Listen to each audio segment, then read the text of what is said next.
Security in the House Select Committee on China.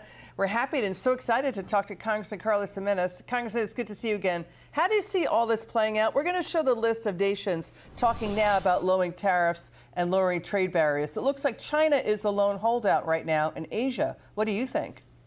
I think that that's right, and I think they're trying to play some kind of play chicken with us, and I think they're going to lose. And frankly, I'm glad that the president's taken such a tough stance, especially against China. You've heard me many times saying we need to decouple from China. We need to decouple from China because every single dollar we send over there, they're going to be using it against us. And so I think the president's strategy is working. All these countries now want to negotiate a better trade deal. For far too long, we've been on the short end of the stick on trade, and President Trump is going to rectify that. So do you think the market is overreacting? One guy said this today would be a 1987 Black Monday crash. Yeah, it is in a world of pain. It's retracing. There's pain, we get it.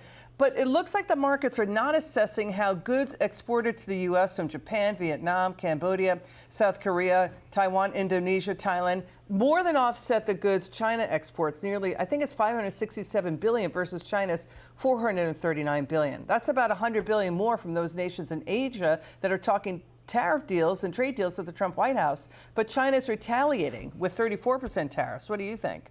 Well, I think you're absolutely right, and they're not taking that into account. I think they're way overreacting. Look, I'm 70 years old. I've seen the markets go up and down, but I know one thing: they always come back up. And so I think that's now we should be waiting and seeing what is going to be the reaction. Look, this is going to reset, the entire world order with regards to trade. For way too long, we've been at the short end of the stick. We're not going to take it anymore. And yeah, it's going to ruffle some feathers, and we're going to create some waves, but at the end, they'll smooth out, and the market will react accordingly, and it'll come back up. I think what the president is doing is right, especially in regards to China, especially in regards to bringing manufacturing back to the United States, because it's a huge security issue for the United States. Way too much of our manufacturing has now been exported, especially to China, and we need to bring it back. Yeah, now the president is talking retaliatory tariffs against China of an all-in 104% if it doesn't back down. The president is also saying don't be a, quote, panican, be patient, saying greatness will be the end result, that America can no longer be the world's shock absorber. We'd like to get your reaction to BlackRock CEO Larry Fink weighing in. Please watch this. If all the proposed tariffs truly go into place, at the same time you have, if the president is successful in changing the behaviors of other countries by bringing down the tariffs, we could actually, the end result could be lower tariffs across the board. Do you agree with Larry Fink that there could be lower tariffs across the board here?